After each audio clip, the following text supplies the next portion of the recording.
chaps and chapesses! Good afternoon. Or is it dudes and dudesses? I'm in America now. Dudes and dudesses. Or guys and Chaps guyesses. works. My name is Brian Jakes and I come from England. a city Liverpool. called... Liverpool. And who's got the best soccer team in the world? Liverpool. You said Manchester United. And Brian Jakes writes books. What do they call a person who writes books? Say after me, author. Author. That's it. Arthur was the King of England who pulled a sword out of a stone. Author. I am an author. And I asked you that question specially for a reason. Because the very first time, can you hear me incidentally? Yeah. Oh yeah. Because I don't like using mics and all that. You can't move, you know, and you're a sitting target. Yeah, the very first time I ever went to speak to young people was down in Liverpool many years ago. And I walked into this school, you see, confidently expecting them to give me young people like you. Tall, strong, handsome men. And willowy, beautiful ladies. Do you know what they gave me? They gave me the kindergarten. All these little squidgy kids about this big. They all had school uniforms on and no teeth in front. And they all came like that.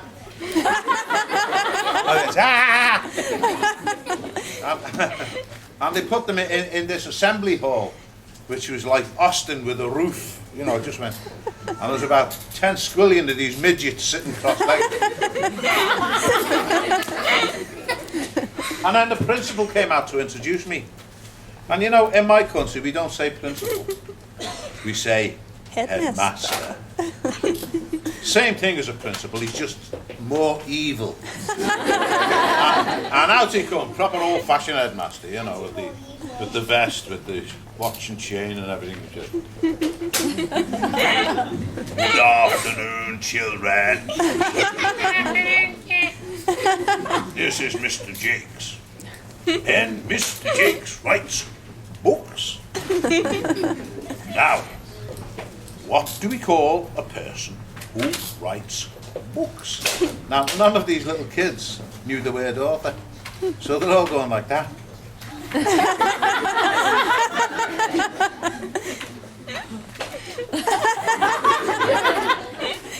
So, the poor headmaster's getting very upset by then. Come on now, come on now.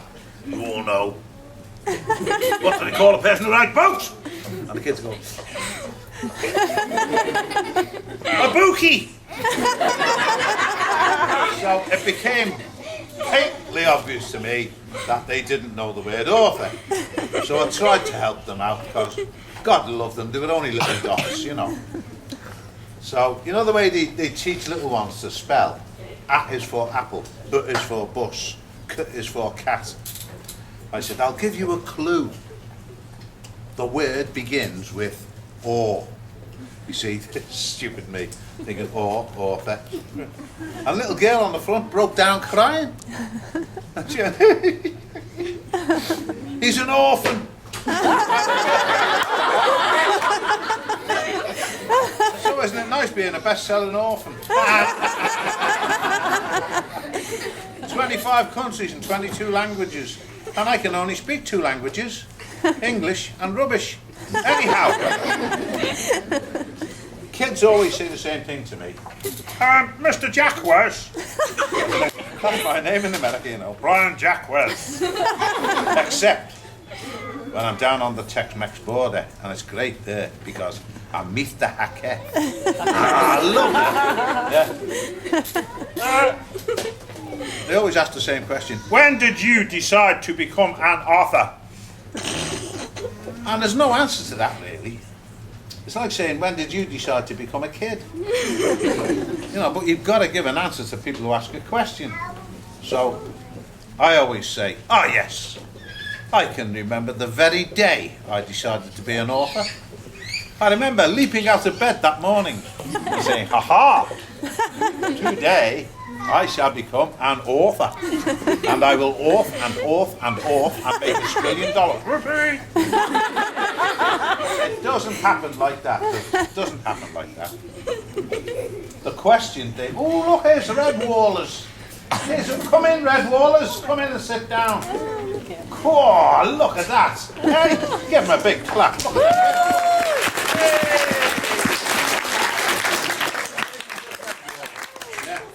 The question they should have asked was how. Not when. How. How do you become an author? See? And I bet you there's people here today who'd like to be an author, isn't there? Put your hand up if you want to be an author.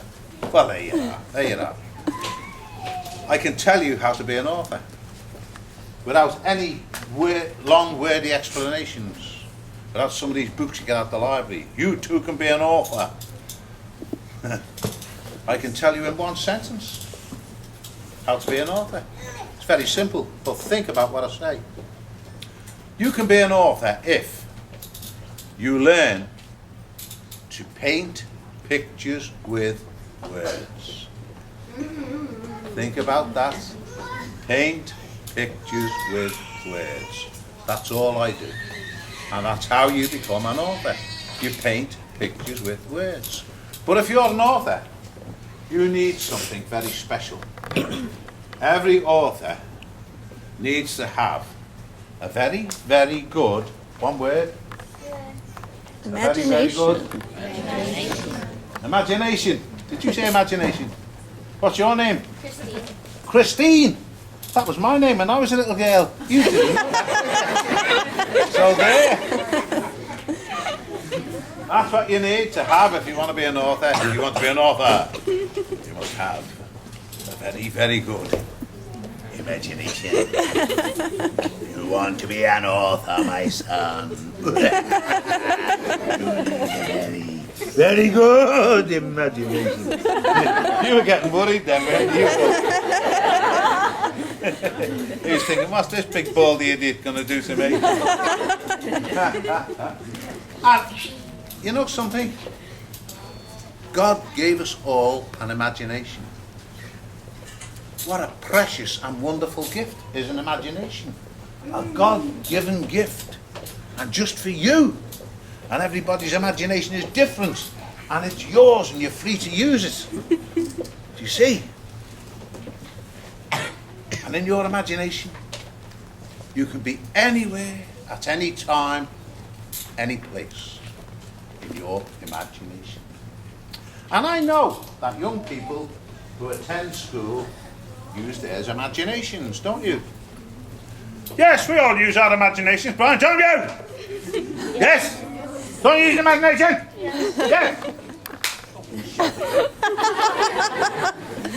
And I know, because I've been in schools all over the world. And I can walk into a school. And I can walk into a classroom. Right in the middle of a lesson. Teacher, kids, everything. Right in the middle of a lesson. And I can pick out the lad who's using his imagination. You can see him. Yeah. He's like that.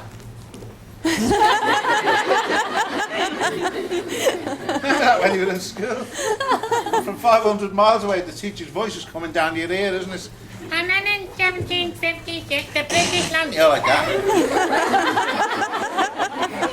Wished I was home now and I was watching TV. Bugs Bunny would be on it. I like Bugs Bunny. Yeah, it was such a long time in Albuquerque.